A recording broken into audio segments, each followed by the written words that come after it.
और अब जो खबर हम आपको दिखाने जा रहे हैं वो भारत की लगातार मजबूत होती लोकतांत्रिक साख की खबर है।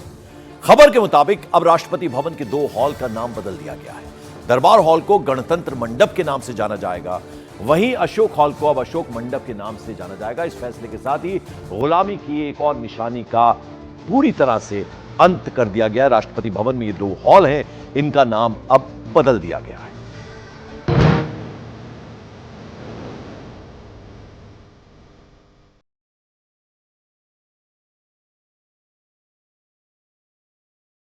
कुछ तारीखें इतिहास को नए सिरे से लिखने की होती हैं। देश की महामहिम द्रौपदी मुर्मू के कार्यकाल को 2 वर्ष हो चुके हैं और इसी खुशी के मौके पर एक नायाब तोहफे की कहानी लिखी गई।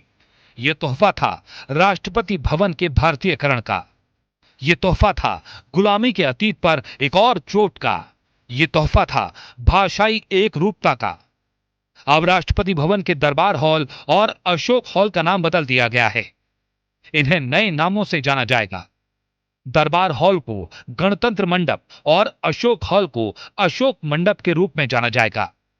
देश की आजादी से पहले वायसराय हाउस के रूप में दिल्ली की रायसीना पहाड़ी पर निर्मित हुआ भव्य भवन 26 जनवरी 1950 से राष्ट्रपति भवन के तौर पर जाना जाता है।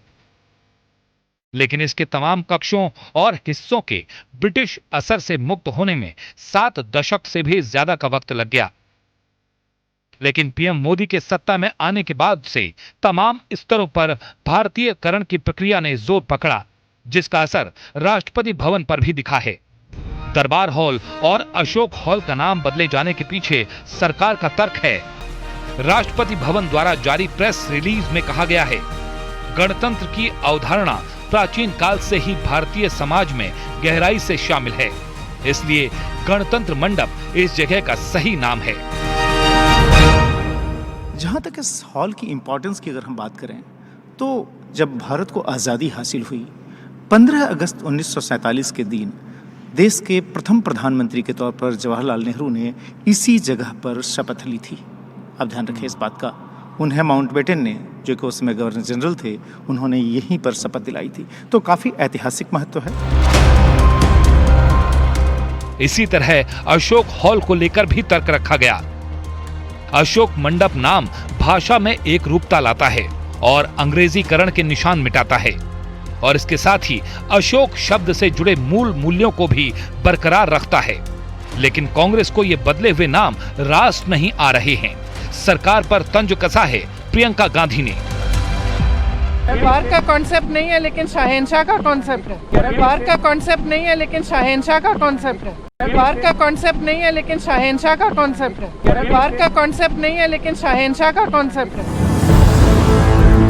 सरकार नाम बदलने के पीछे भारतीय मूल्यों और गुलामी के अतीत से मुक्ति का दावा कर रही है, लेकिन विपक्ष अपनी दलीलों के साथ तंज कस रहा है।